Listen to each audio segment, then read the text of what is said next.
Okay, so we're going to use that interface from the last lesson in a class. Okay, so make sure your code looks like that in case you were experimenting with it. So select all, delete and paste. Okay, I'm going to create a class called Gralt, another meta-syntactic variable, and do some brackets like that. I'm going to create a private variable, private, and it's called Garply. It's another one, and it's going to be a type of string. I'm not going to instantiate it, but I'm still indicating the type here because TypeScript is unable to automatically infer because I haven't instantiated it with anything. For example, ABC. So in this case, this is useful. Okay, it's essentially going to be a let behind the scenes. But anyway, now create a constructor.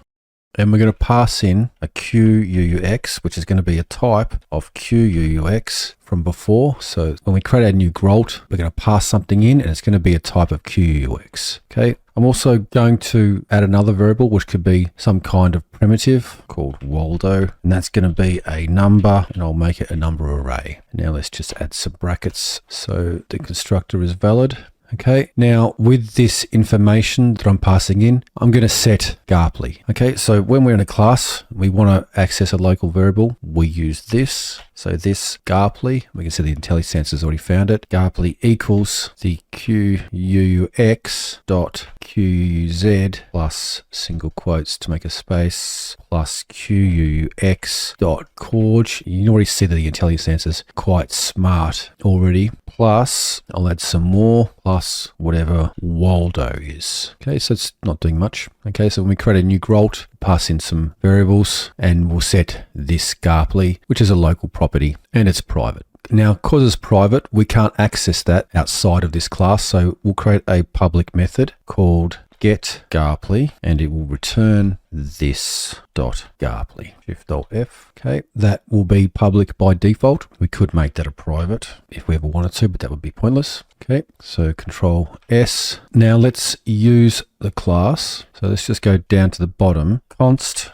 Fred equals a new Gralt, and it wants us to pass in these things, and that has come from the definition up here, the constructor, that there wants us to pass in a QUUX. So I have one already, and that is Baz. And Waldo is a number array, so I'll just create something 1, 2, 3, like so. Shift Alt F. And actually, I don't need that either, since it's already good. And I don't need the foo either, and I don't need that either. So that makes it look like that. Control S. Now console.log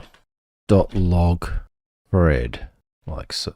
Control S. Okay, so we have Baz. It conforms to the type that Gralt needs, which is a QUUX. So Gralt needs a QUUX. And the second parameter is a number array. So that's the number array down there that conforms. And one thing I forgot to do was Fred.getGarply. Control S. And then down here with our new Fred, I'm just going to log whatever this.Garply equals. Okay, so let's compile it using TSC. So TSC command foo ts, and let's run it. Node foo.js. There we go. ABC 1, 2, 3, and then the 1, 2, 3 array. Very good. So we can see we have no TypeScript errors indicated in there. But if we look at the JavaScript version, that's the JavaScript version of the code. That's ES5 compatible. It uses var, it uses function, it uses prototype. Like so. It's a little harder to read. And if you were writing JavaScript, that would be quite complicated to write, I think. But the TypeScript is a little more explicit on what things are. So I prefer to write in TypeScript rather than writing JavaScript like that. And let's see what that looks like in ES6 format. So just pressing up until I get some history. There we go. ES6. And what does that look like? And that's the JavaScript version that conforms to the ES6 standard. That's much simpler. And you'll note too, there is no private variables in JavaScript. And in fact, the variable wasn't even declared at all. That's because in JavaScript, it is dynamically typed. So just the existence of this line, this.Garply equals that, creates this.Garply in Gralt. That is JavaScript.